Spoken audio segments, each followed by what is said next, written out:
That is super cool. To activate that feature, first you got to remote start it, and then you hit this button right here.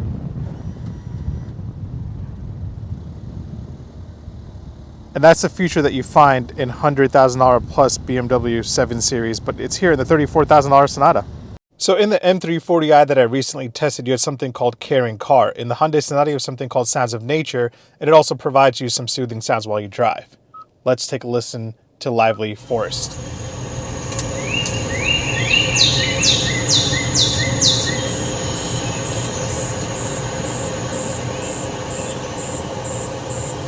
Let's check out a couple other ones. Calming Sea Waves, or Calm Sea Waves.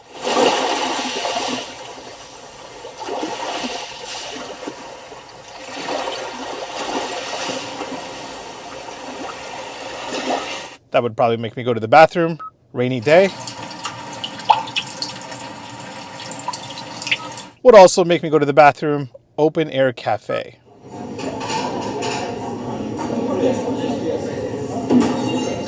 Not bad.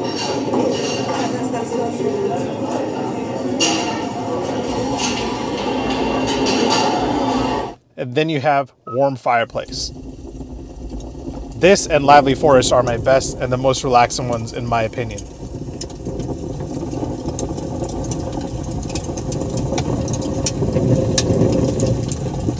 One of my favorite features in all new Hyundai models continues to be this blind spot camera. It is so useful, so crystal clear. You have it on both sides, and I wish more automakers would implement this into their cars, especially luxury brands. They need to start catching up to Hyundai. That's surprising. So usually I would just gloss over the headlamps and the taillights, but the Sonata deserves more attention. You see this chrome strip that's running all the way down the side of the car? That blends in with the headlights here. It's a thing that Hyundai calls hidden lighting lamps. They look really, really cool. When they're turned off, it just looks like regular chrome strips, but when you turn the lights on, these are LED daytime running lights that blend in with that chrome strip. I have the indicators on, obviously, so they go on and off there, but that light runs all the way through. Looks really, really nice at night, gives the Sonata a lot of character. And if you're wondering what the taillights look like, they look like this. Obviously, that bar is a thing to do now for luxury brands, and it's being carried over to mass automakers brand like Hyundai. Dodge also does it, but that's what the taillights look like with the indicators on. I love these little fins on top of the tail lamps. They look really cool. The Hyundai Sonata is the brand's first sedan to carry the sensuous sportiness design language.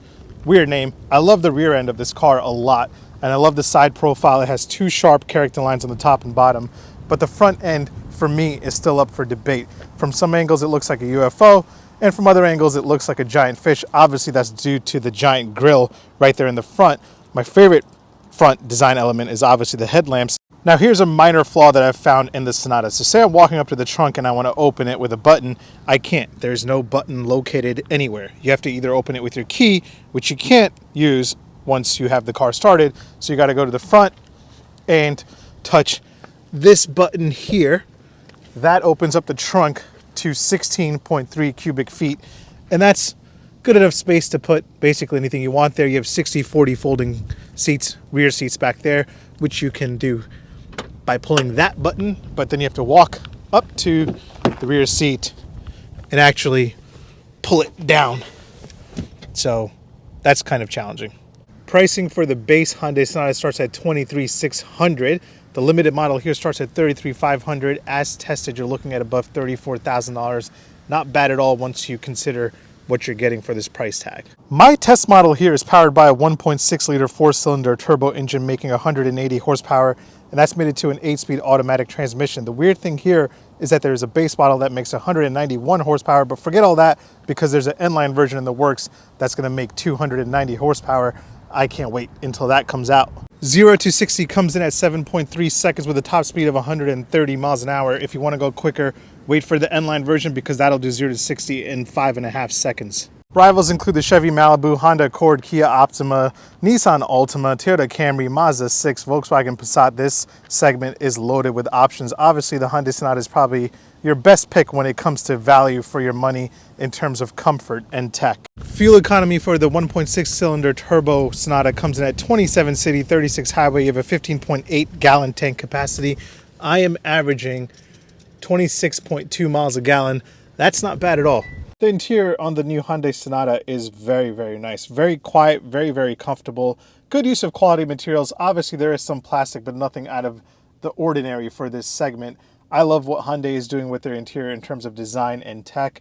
If you want this digital gauge cluster display that you see here, you will have to go for the SEL Plus and the Limited model. It really just breaks it down into three sections. You have the driver assist section, you have the navigation section, and then you have the driver info, and then you can change the stuff that you see there and in there. But it's pretty basic, nothing outstanding. You don't have like a full navigation map here or anything like that, but it is pretty useful nonetheless. Most action that this digital gauge cluster display gets is when you circle through drive mode. So you have smart, you have normal where nothing happens, and you select sport and it does this giant explosion because things are about to get super crazy in the Sonata. And then you have custom and it does that little animation. But yeah, that's the most action that this gauge cluster really sees. I think it's really cool when you go into sport because it looks like you're gonna go completely insane. I'm not going to go into great detail about the infotainment system. It is the same infotainment system that I reviewed in the Hyundai Palisade. I'll link it in the description below. But to give you a quick overview, this is the home screen with 3 widgets, and then you can scroll right to access all your other menu options. You do have Apple CarPlay, you do have Android Auto. The SE and the SEL get an 8-inch touchscreen display. The SEL Plus and the Limited here get a 10.25-inch touchscreen display. It is one of the best infotainment systems in the industry.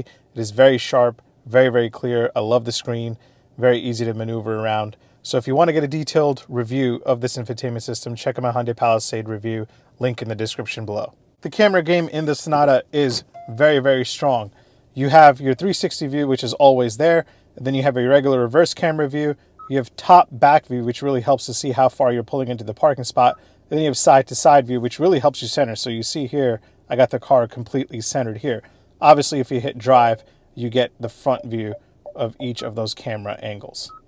The Hyundai Sonata Limited here gets a standard wireless charger, which is right there, but you also have a USB port for regular just charging, and then you have another USB port for your projection of Apple CarPlay and Android Auto. If you're a huge fan of ambient lighting, you have to go for the Hyundai Sonata Limited because that's where you get a 64 color ambient lighting system.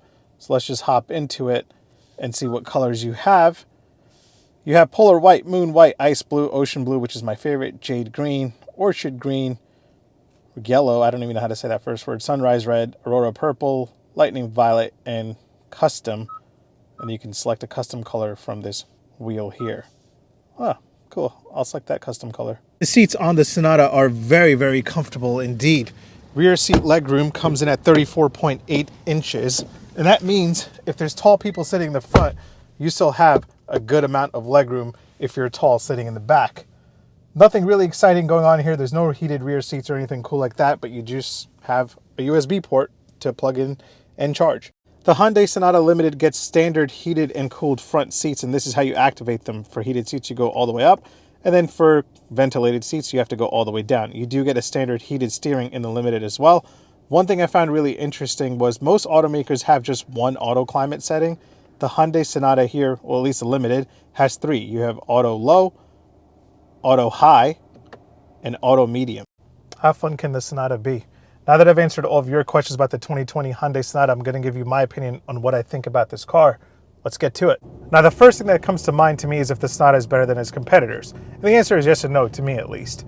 If your goal is to get a sedan that offers you a lot of value for your money, a lot of great tech and luxury and comfort, the Hyundai Sonata is a great pick. If you're looking for something that's more engaging to drive, more fun to drive on a daily basis, I recommend checking out the Honda Accord and the Mazda 6 for that. The Sonata is very, very comfortable to drive on a daily basis. The cabin is very quiet, and it does have sport mode, and that's what I drive in the most.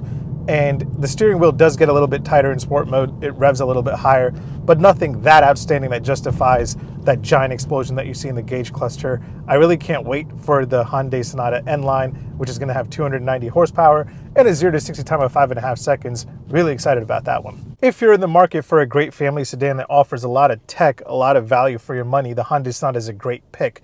My top picks in this segment include the Mazda 6 and the Honda Accord, and the Hyundai Sonata is a great buy too. I don't think a lot of people in this segment are worried about performance, obviously. They're not like me. But overall, I think this is a great car, and it has a lot of great features that you would find in expensive luxury cars. That being said, thanks for watching. I'll see you next time. Make sure you hit subscribe. Now there's going to be a bunch of videos popping up that you can watch of my content. And follow me on Instagram at Omar Drives, because that's where I get all the questions that I answer in these videos. Ouch, the sun. And follow me on Instagram, subscribe, share my channel with your friends, and I'll see you next time. Peace.